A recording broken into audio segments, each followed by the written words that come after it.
Olá, eu sou o professor Maximilian Steiger. Sejam muito bem-vindos. Hoje, o nosso objetivo aqui não é simplesmente fazer uma lista dos tributos federais que existem no Brasil. Não, a ideia é ir mais fundo, é tentar desvendar a lógica, a estrutura de pensamento que amarra todo esse sistema. Vamos encarar a tributação não como um catálogo, mas sim como um organismo vivo, com funções muito específicas. E para a gente começar essa nossa análise, eu gostaria de propor essa reflexão. Será que um tributo serve só para encher os cofres do governo? A resposta, como a gente vai ver, é bem mais sofisticada.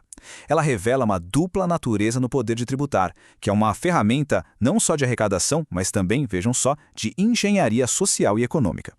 Esse daqui vai ser o nosso roteiro, nosso mapa. Nós vamos passar por cada um desses 6 pontos para construir, passo a passo, um entendimento bem sólido da arquitetura tributária federal do nosso país. Pois bem, vamos direto ao fundamento de tudo. Todo e qualquer tributo no nosso sistema serve a uma de duas finalidades principais. Entender essa dualidade, gente, é a chave para decifrar todo o resto. É o ponto de partida. De um lado, a gente tem a finalidade fiscal, que é a mais óbvia, né? Encher os cofres públicos para financiar saúde, educação, segurança. Mas do outro lado, tem a finalidade extrafiscal. Aqui o tributo vira um instrumento para incentivar ou desestimular certos comportamentos. A pergunta aqui não é quanto dinheiro vamos arrecadar, mas sim qual comportamento a gente quer modelar na economia. Entendido isso, vamos analisar o primeiro grupo de tributos. Pensem neles como os guardiões das nossas fronteiras econômicas, controlando o que entra e o que sai do país. O imposto de importação é o exemplo perfeito de extrafiscalidade. O objetivo principal dele não é gerar receita, mas sim proteger a indústria nacional, tornando o produto que vem de fora mais caro e o nosso mais competitivo. E é exatamente por isso que o governo pode mudar as alíquotas dele por um simples decreto de um dia para o outro, para responder de forma ágil às necessidades do mercado.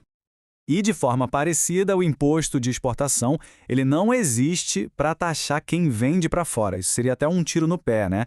Ele serve como uma válvula de escape. Ele pode ser usado para desestimular a exportação de produtos que, por algum motivo, estão em falta aqui dentro. É uma ferramenta de segurança, de abastecimento do mercado interno. A alíquota padrão é de 30%, mas o ponto crucial aqui, o que realmente importa, é o poder que o executivo tem nas mãos. Ele pode não só baixar essa alíquota a zero, mas pode elevar até 150%. Dá para imaginar o poder regulatório disso? É a capacidade de, na prática, proibir a exportação de um item se a política econômica do momento exigir. Ok, agora deixamos as fronteiras de lado e vamos entrar no coração da economia do Brasil. Vamos observar agora os tributos que incidem sobre a produção e a circulação de riquezas aqui dentro do país. O IPI é um caso fascinante, um tributo híbrido. A alma dele é fiscal, ele arrecada muito dinheiro, mas o corpo dele tem vários mecanismos extrafiscais.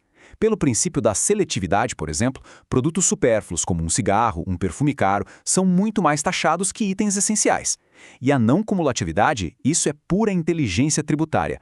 Ela impede que o imposto se acumule em cascata ao longo da cadeia de produção, o que pesaria muito mais no bolso do consumidor final. O IOF, ele talvez seja o termômetro regulatório mais sensível do governo.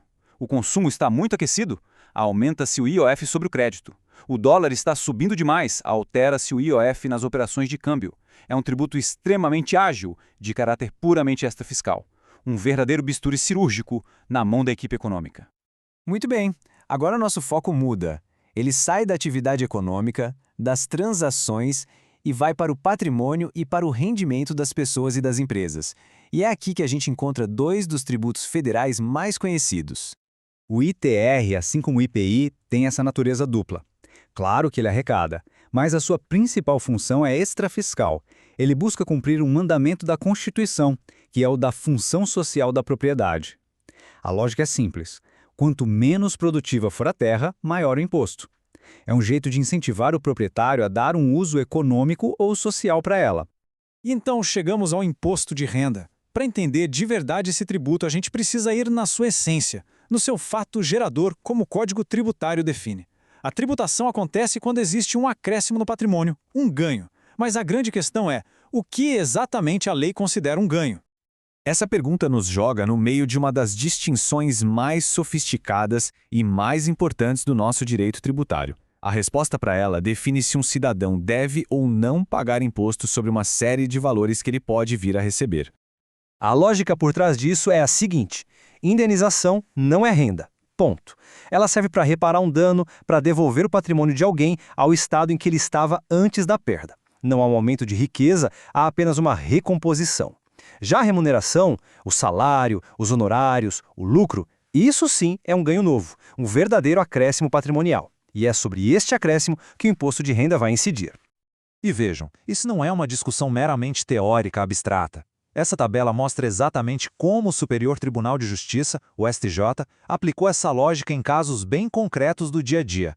Pagamentos como férias não gozadas ou adesão a um plano de demissão voluntária são vistos como indenizações por um direito que a pessoa perdeu, logo, são isentos. Já as horas extras, claramente uma remuneração por trabalho a mais e, portanto, tributáveis. A jurisprudência consolidou essa interpretação. A nossa jornada nos leva agora a um caso bastante curioso. Um tributo que está previsto na nossa Constituição, mas que na prática, na vida real, simplesmente não existe. O Imposto sobre Grandes Fortunas é o único dos 7 tributos de competência federal previstos na Constituição que nunca saiu do papel. Ele precisa de uma lei complementar para dizer como ele vai funcionar, e por décadas o Congresso Nacional não chegou a um consenso para criar essa lei. É um exemplo muito claro de como a vontade política é um ingrediente essencial para que um tributo exista de fato. Muito bem, depois de percorrer todos esses diferentes tipos de tributos, chegou a hora de amarrar todas as pontas, de extrair a lógica que parece governar o sistema como um todo. Esta, então, é a estrutura de análise que fica. Diante de qualquer tributo federal, nós podemos aplicar este roteiro de 4 perguntas. Primeiro, qual a finalidade dele? Arrecadar ou regular? Segundo, ele pode ser alterado rapidamente pelo governo ou precisa seguir todas as regras e prazos? Terceiro, o que exatamente dispara a cobrança? E, por fim, qual o efeito prático dele na economia? Com essas 4 perguntas, a gente consegue desvendar a identidade e a função de qualquer tributo. E assim, nós encerramos a nossa análise. Nós vimos a mecânica, a técnica, a lógica, mas a pergunta final, ela transcende a técnica. Ela entra no campo da filosofia do direito. Todo este aparato complexo, com suas engrenagens fiscais e extrafiscais, está de fato construindo uma sociedade mais justa? Esta é a questão fundamental que eu deixo para a reflexão de todos. Muito obrigado.